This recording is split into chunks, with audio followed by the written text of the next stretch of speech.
नमस्कार, आप सभी का एग्जाम टॉपर के ऑनलाइन प्लेटफॉर्म पर बहुत बहुत स्वागत है। आज के इस वीडियो में हम जो आपके पॉलिटिकल साइंस का जो स्किल कोर्स है इंट्रोडक्शन ऑफ इंडियन कॉन्स्टिट्यूशन, उसके बारे में जो उसका सिलेबस उसके बारे में जानकारी प्राप्त करेंगे और उसके जो मुख्य मुख्य क्या क्वेश्चन हो सकते हैं या आपको रूपरेखा देंगे जिससे आपको कुछ समझने में आपको आसानी होगी। तो अपन बात करेंगे आज अपने राजनीति विज्ञान की। राजनीति में भी अपन बात करेंगे स्किल कोर्स की। किसकी बात करेंगे? स्किल कोर्स की, ठीक है।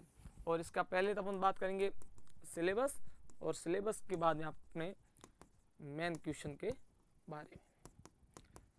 तो देखिए अपन देख लेते। कुछ को तो क्या कि जेएनयू की वेबसाइट इस प्रकार से है कि अपने मोबाइल में या डाउनलोड नहीं होता या अपन को मिल नहीं पाता है। तो देखिए ये आपकी स्किल इनहेंसमेंट कोर्स है, स्किल कोर्स है। और इसके बाद आपका थर्ड सेमेस्टर के अंदर दिया हुआ है इंट्रोडक्शन ऑफ इंडियन कॉन्स्टिट्यूशन, ये दिया गया है। और फोर्थ सेमेस्टर का अलग है। तो अपन को अभी थर्ड सेमेस्टर से काम है। तो देखिए ये आपका बी थर्ड सेमेस्टर का इंट्रोडक्शन ऑफ इंडियन कॉन्स्टिट्यूशन और ये स्किल एनहेंसमेंट कोर्स।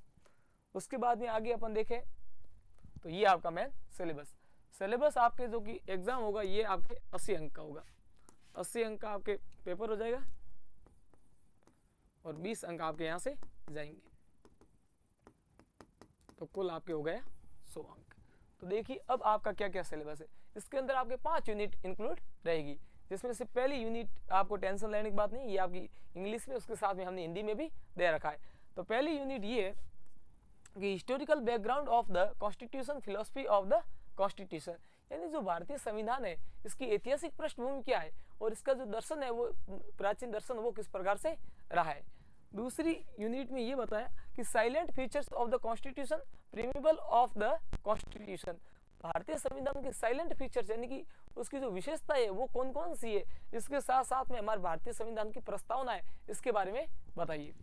अगला यूनिट 3 है fundamental rights, criticism and significance of the fundamental rights, हमारे जो मौलिक ड्यूटीज है उसके बारे में अपन जो मौलिक जो राइट्स अधिकार है उसके बारे में उसकी आलोचना करनी है और प्रमुख महत्व क्या है उसके बारे में बताना है। Unit 4 fundamental duties, evolution and significance of the fundamental duties, हमारे फंडामेंटल जो ड्यूटी है इसका जो कि मूल्यांकन करना है, ये क्या सही है गलत है इसके बारे में अपन को बताना है और इसका जो महत्व क्या है उसके बारे में अपन को बताना है। अगला unit 5 direct principle of the state policy, features and implementation of the state policy, तो राज्य की जो पॉलिसी होती है वो क्या नीति निर्देशक तत्व होते राज्य उस पर किस प्रकार से कार्य करते इसके बारे में आपको सामान्य जानकारी। ये आपका जो कि स्किल कोर्स होगा इसका मतलब है आप चीज में डेवलप हो, जैसे कि आपके पॉलिटिकल तो पॉलिटिकल के बारे में आपको अतिरिक्त जानकारी बेसिक होनी चाहिए। तो ये आपके हिंदी में किया गया है, जिसमें किसी को इंग्लिश वाला समझ में नहीं आया क्योंकि हिंदी से आप पढ़ सकते हो। तो देखिए ये आपके पहली इकाई ये है कि संविधान की ऐतिहासिक पृष्ठभूमि, संविधान का दर्शन, ये आपकी इकाई। इसके अंदर भी हमने पूरा आपके निचोड़ निकाल के बताया है कि ऐतिहासिक पृष्ठभूमि में क्या आएगा, संविधान के निर्माण के समय ऐतिहासिक घटनाएं, भाई जब संविधान बना उस समय इतिहास में क्या क्या घटनाएं हुई, परिस्थितियां और प्रभाव, जब संविधान बना तो क्या परिस्थितियां थी और उससे क्या प्रभाव पड़ा। उसके बाद में दूसरा संविधान का दर्शन, दर्शन में क्या है, संविधान के मूल सिद्धांत, मूल्य और उद्देश्य, हमारा संविधान है इसका जो कि मूल सिद्धांत कौन कौन से, उसके मूल्य कौन से और उसके उद्देश्य कौन से। अगला है यूनिट 2 संविधान की मुख्य विशेषताएं, संविधान की प्रस्तावना। अब विशेषताएं क्या होती है, विशेषताओं में संविधान के प्रमुख लक्षण जैसे कि संघीय ढांचा, 6, 7, 8 में पढ़ते, संसदीय प्रणाली, मौलिक अधिकार, इसके बारे में आपको जानकारी होनी चाहिए। और संविधान की प्रस्तावना में क्या, संविधान के उद्देश्य और आदर्शों का संक्षिप्त विवरण, जैसे कि प्रस्तावना वगैरह जब अपन किताब लेते हैं 6, 7 या 8 की तो उसके अंदर लिखा हुआ होता है हम भारत के लोग, भारत को, उस प्रकार से इसके बारे में आपको कुछ भी आदर्शों के संक्षिप्त विवरण होना चाहिए। इकाई 3 में मौलिक अधिकार, मौलिक अधिकारों की आलोचना और महत्व, आलोचना करनी है, इसकी तुलना भी आपको करनी आनी चाहिए। मौलिक अधिकार क्या होते, तो देखिए नागरिकों को संविधान द्वारा प्रदत्त बुनियादी अधिकार। अब देखो नागरिकों को संविधान में क्या क्या अधिकार दिए गए, कौन कौन सी चीजों में छूट दे रखी है, भाई भारत का व्यक्ति कहाँ जा सकता है, कैसे रह सकता है, उसके बारे में। अगला है मौलिक अधिकारों की आलोचना और महत्व, इन अधिकारों की सीमाओं,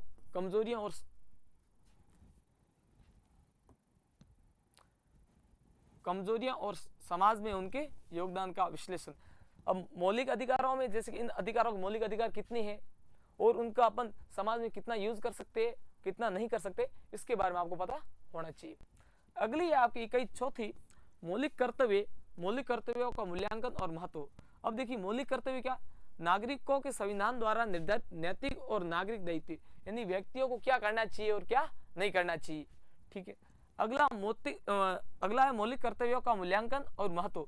इन कर्तव्यों को प्रभावशीलता, प्रासंगिकता और समाज में उनके महत्व का आकलन। हम जो मौलिक कर्तव्य है इनका आकलन कीजिए, ये कैसे है, सही है, गलत है, समाज में इस पर समाज का क्या प्रभाव है, लोगों का क्या प्रभाव है, सही या गलत, इसके बारे में। इकाई 5, राज्य नीति निर्देशक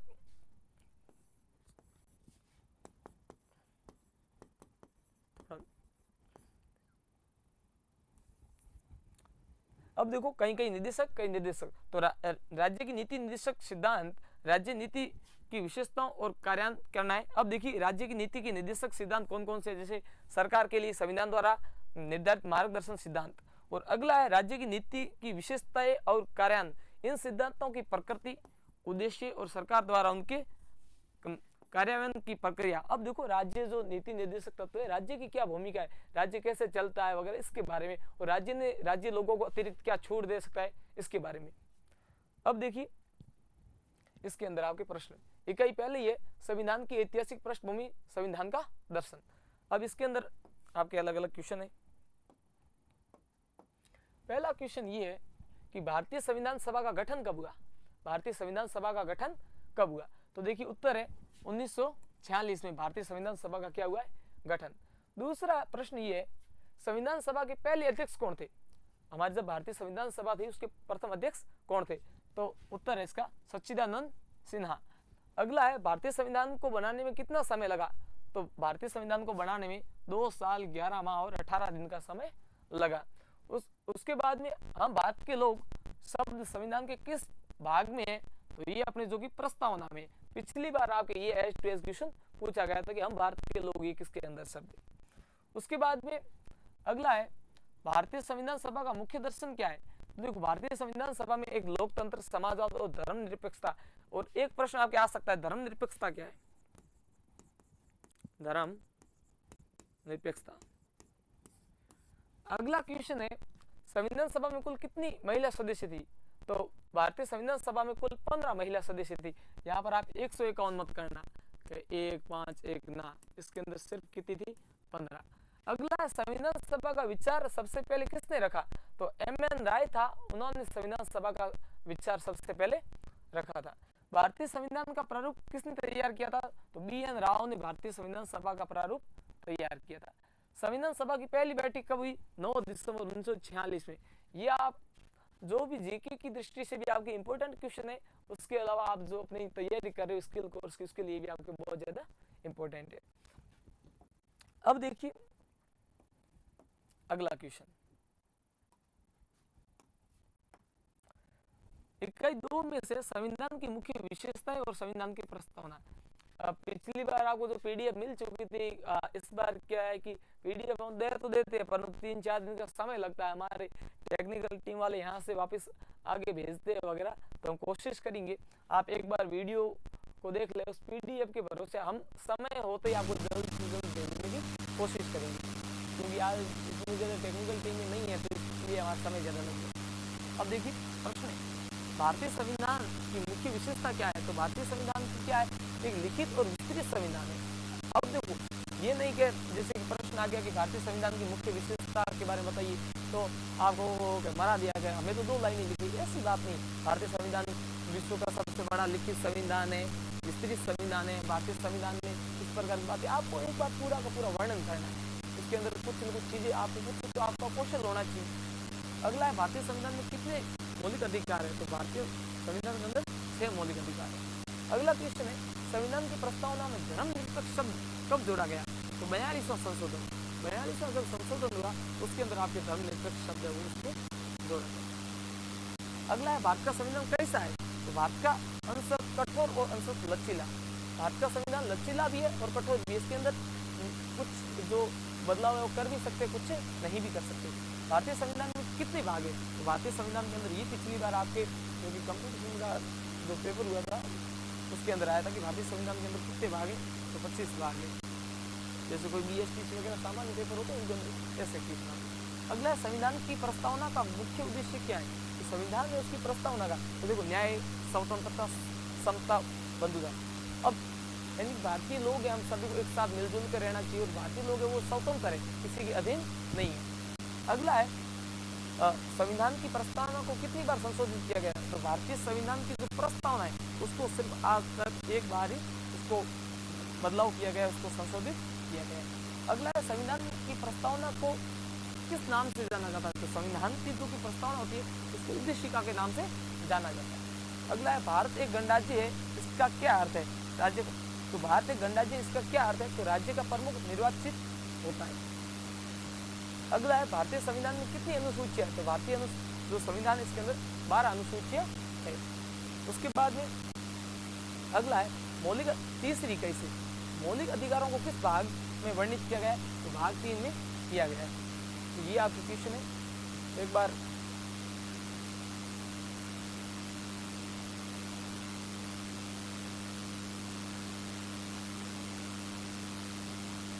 आप ये वीडियो में स्क्रीनशॉट लेके इसको पढ़ सकते हैं, समय नहीं रहे तो एक बार स्क्रीनशॉट ले लीजिए।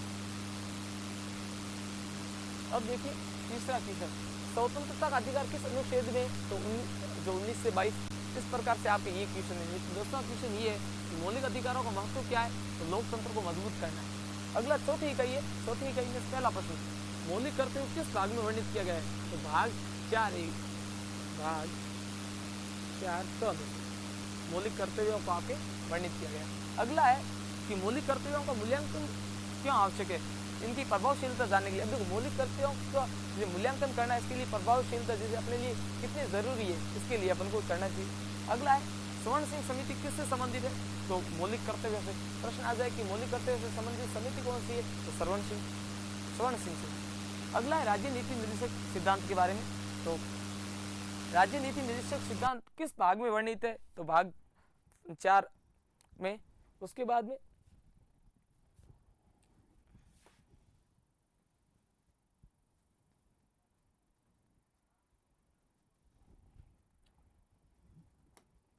क्वेश्चन है, छठा क्वेश्चन है, राज्य में नीति निर्देशक सिद्धांतों की मुख्य विशेषता क्या है, तो देखो गैर नियोजित। अगला क्वेश्चन है जैसे कि 9वां, कि राज्य की नीति निर्देशक सिद्धांतों का महत्व क्या है, सरकार को मार्गदर्शन देना।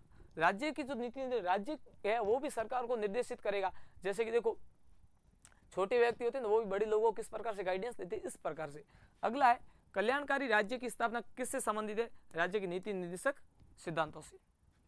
अगला ये फिर आपके वो तो सीधा पूछ ले, तो उसके बाद थोड़ा सा कुछ डिटेल में पूछे तो हम कोशिश करेंगे आपके और क्लास का।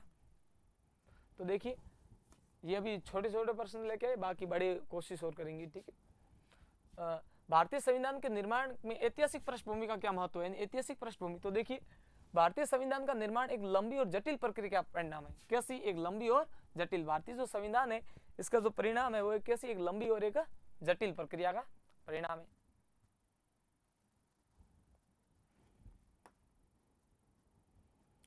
ठीक है, इसने स्वतंत्रता आंदोलन, विभिन्न अधिनियमों और सामाजिक राजनीतिक परिस्थितियों के महत्वपूर्ण प्रभाव प्राप्त किए। ऐतिहासिक पृष्ठभूमि ने संविधान निर्माताओं को देश की जरूरतों और आकांक्षाओं को समझने में मदद की।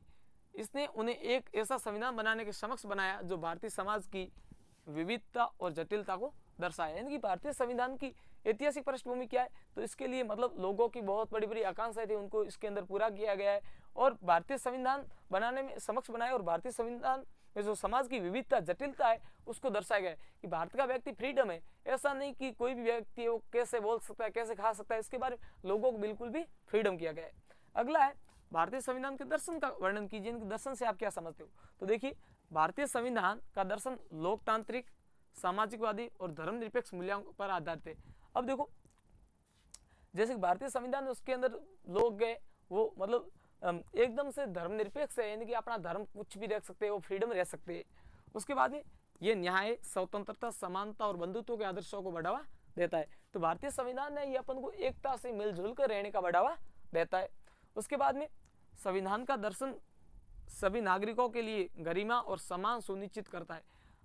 हमारा गर्व है, हम गरिमा महसूस करते हैं कि हम कहाँ भारत के लोग हैं। अब देखो इसके अंदर क्योंकि हर व्यक्ति को समानता का अधिकार दिया गया, ये नहीं कि आप हिंदू है, मुस्लिम है, सिख है, ईसाई है, कौन सी जाति से, ये आपको नहीं बताता है। अगला दूसरी कई में से आपके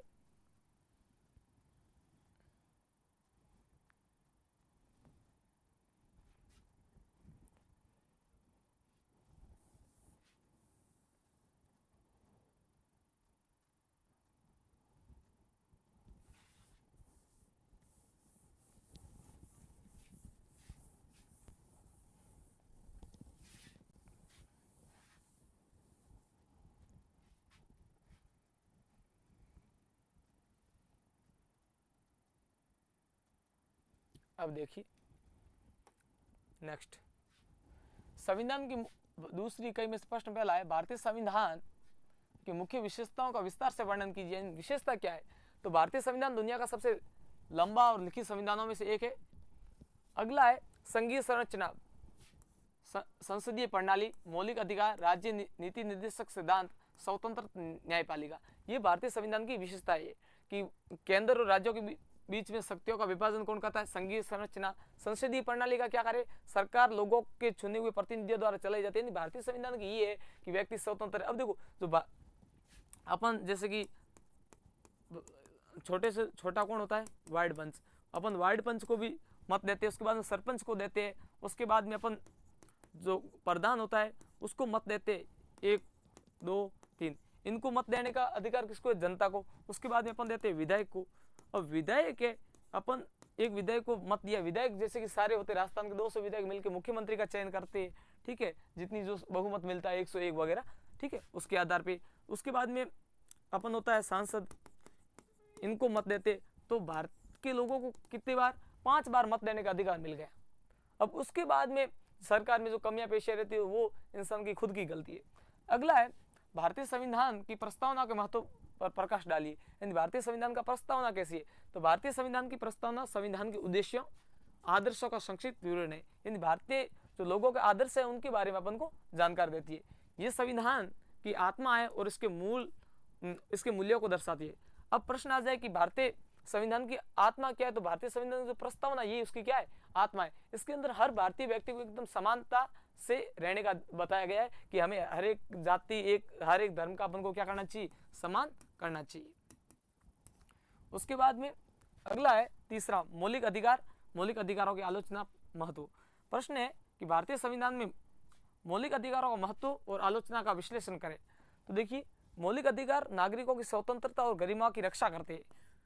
वे सरकार की शक्तियों को सीमित करते हैं तथा सभी नागरिकों को समानता को सुनिश्चित करते हैं। हालांकि मौलिक अधिकारों की आलोचना भी की जाती है। कुछ आलोचकों का तर्क है कि कुछ अधिकारों पर प्रतिबंध है और वे नागरिकों के लिए समान रूप से उपलब्ध नहीं है। अब देखिए, भारतीय जो मौलिक अधिकार, तो भारतीय लोग जैसे कि मत है तो उसको अपने चाहे उसको दे सकते हैं। सरकार जैसे कि ये नहीं, यदि भारतीय लोग चाहे तो वो अपने जैसे कि आंदोलन कर सकते हैं, उनको स्वतंत्रता का अधिकार है। नहीं तो क्या पता, यदि एक ही बार यदि इनको मौलिक अधिकार नहीं दिए जाएंगे, यदि स्वतंत्रता का अधिकार नहीं दिया जाएगा तो जो सरकार है वो हावी हो जाएगी।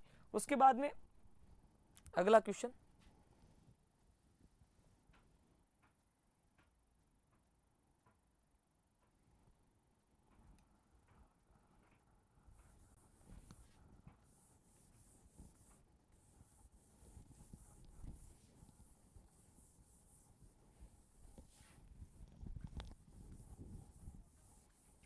नेक्स्ट क्वेश्चन है आपके कि भारतीय संविधान में विभिन्न मौलिक अधिकारों का वर्णन कीजिए। तो देखिए, मौलिक अधिकार भारतीय संविधान में 6 मौलिक अधिकार है। पहला समानता का, स्वतंत्रता का, शोषण के विरुद्ध, धार्मिक स्वतंत्रता का, सांस्कृतिक और शैक्षिक अधिकार का, संवैधानिक उपचारों का। अब देखिए, व्यक्ति को समानता मिल गई तो उसको क्या दिक्कत है? अब समान है भाई, हिंदू मुस्लिम सिख ईसाई है, हिंदुओं के अंदर जो जातियां, मुस्लिम के अंदर जो जातियां, सारी समान है। उसके बाद में स्वतंत्रता, भाई वो जहाँ भी चाहे वहाँ, जैसे कुछ चीज़ें प्रतिबंधित है, जैसे कि विधानसभा में नहीं जा सकता, लोकसभा में नहीं जा सकता, या ऐसी कोई चीज़ें जहाँ पर नहीं जा सकता, बाकी उसको घूमना है, भले मजा करे। उसके बाद में शोषण के विरुद्ध, ठीक है, यदि उसका शोषण वगैरह उसके विरुद्ध में उसको अधिकार मिला हुआ है। धार्मिक स्वतंत्रता, भाई बाबे ना पूजा, आई ना जोग माया, जो उसको पूजना है, जो जिस देवी देवताओं को पूजना है वो ऐश कर, मौज कर, उसके बाद में सांस्कृतिक और शैक्षिक अधिकार, उसके भले ही पढ़ाई करने का अधिकार, भले हिंदू हो, मुस्लिम हो, सिख हो, कोई भी जाति का हो, SC ST OBC जनरल पढ़ाई कर सकता है। संवैधानिक उपचारों का अधिकार, ये उसको इतने सारे अधिकार मिले, अब इसके बाद में भी उसका यदि पतन हो रहा है, शोषण हो रहा है, तो उसका होता ही रहेगा। यदि इसके अंदर खामियां है तो हमें कोशिश करनी चाहिए। अगला है मौलिक कर्तव्य, चौथी इकाई, मौलिक कर्तव्यों का मूल्यांकन और महत्व का विश्लेषण करें। मौलिक कर्तव्यों का मूल्यांकन, तो देखिए मौलिक कर्तव्य नागरिकों को नैतिक और नागरिक दायित्व है, वे राष्ट्रीय भावना को बढ़ावा देते हैं और समाज में अनुशासन बनाए रखने का देते हैं। अब देखो मौलिक कर्तव्य से कहा गया है कि हमें समाज के प्रति कैसा रहना चाहिए, हमें लोगों के प्रति या किसी के धर्म के प्रति कैसी भावना रखनी चाहिए, देश के प्रति कैसी भावना रखनी चाहिए, तो ये लोगों को अनुशासित बनाए रखने का कार्य करता है। यदि प्रश्न आ जाए कि लोगों में अनुशासन, तो लोगों में अनुशासन का कार्य कौन करता है? लोगों में अनुशासन का कार्य कौन करता है? तो वो करते हैं आपके मौलिक कर्तव्य। अगला क्वेश्चन है, भारतीय संविधान में मौलिक कर्तव्यों का वर्णन करें। तो भारतीय संविधान में कितने मौलिक कर्तव्य? 11 और अधिकार 6। अब देखिए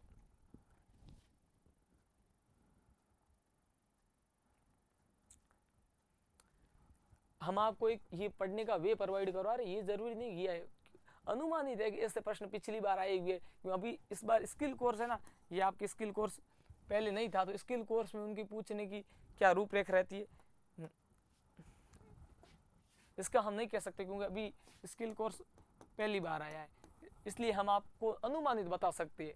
तो देखिए संविधान का पालन करना और उसके आदर्शों का सम्मान करना, दूसरा राष्ट्रीय ध्वज और सम्मान करना, देश की रक्षा करना, राष्ट्रीय सेवा करना, भारतीय सभी लोगों के बीच में सद्भावना और भाईचारे को बनाए रखना। ये आपके जैसे हमें संविधान है उसके प्रति किस प्रकार से, तो देखो संविधान की पालन करना, हमें राष्ट्र में एकता बनाए रखनी, सभी लोगों से भाईचारा बना के रखना, हर किसी का धर्म है उसको स्वतंत्रता देनी है, उसके बाद में अपनी जो ये संस्कृति है, विरासत है, इसका सम्मान करना, ये अपने संविधान। अगला है राज्य नीति निर्देशक सिद्धांत, राज्य नीति की विशेषताओं का कार्यान्वयन।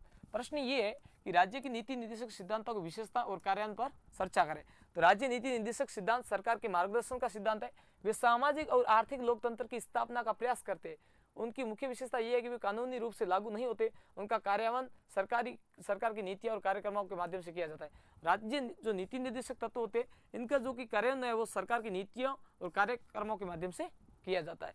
अगला है भारतीय संविधान में राज्य नीति के विभिन्न सिद्धांतों का वर्णन कीजिए। जो भारतीय संविधान है उसमें राज्य नीति के कौन कौन से जो सिद्धांत है, तो देखिए भारतीय संविधान में कई सिद्धांत है। पहला, ग्राम पंचायतों का गठन करना, समान नागरिक संहिता, पर्यावरण संरक्षण, काम का अधिकार और जीवन स्तर को ऊपर बढ़ाने का, और सार्वजनिक स्वास्थ्य सुधार करने का अधिकार। ये आपके जो कि मेन क्वेश्चन थे। इसके बाद में और भी आपको मिलेंगे। अब आपके थर्ड सेम में ये जो स्किल कोर्स है इसका हमारी क्या है कि 1 वीक सीरीज नहीं बनी हुई थी, इसलिए हमने करवाया। पिछली बार जो भी आप देख लेना, जियोग्राफी, ये आपके फर्स्ट और थर्ड की हो रही है बात, जियोग्राफी, हिंदी, इंग्लिश, हिस्ट्री और पॉलिटी। इसमें से जियोग्राफी और हिंदी तो दो ऐसी सब्जेक्ट है जिनमें आपके 2 भी सेमेस्टर है। हिंदी में तो पूरी में पूरी यहाँ तक की व्याख्या तक भी same age to age I, और जियोग्राफी में भी, और हिस्ट्री में 80 में से 70 नंबर के क्वेश्चन आए हैं, और इंग्लिश में अपने 65 और पॉलिटिकल में 70 नंबर तक के क्वेश्चन है। ये हमारी एग्जाम टॉपर्स 1 वीक सीरीज है, उसको आप खरीद सकते हो। 4 सेमेस्टर की आपके सीरीज 4 सेम की, क्योंकि देखिए अभी आपको पता है कि राजस्थान के अंदर बहुत सारी वैकेंसीज आने वाली है, इसलिए आप समय पर ये सिलेबस है एक बार इसको पढ़ ले, क्योंकि जब आपके 4th सेमेस्टर और सेकंड और 4th होगा ना, तब आपके कंपटीशन के एग्जाम होते रहेंगे।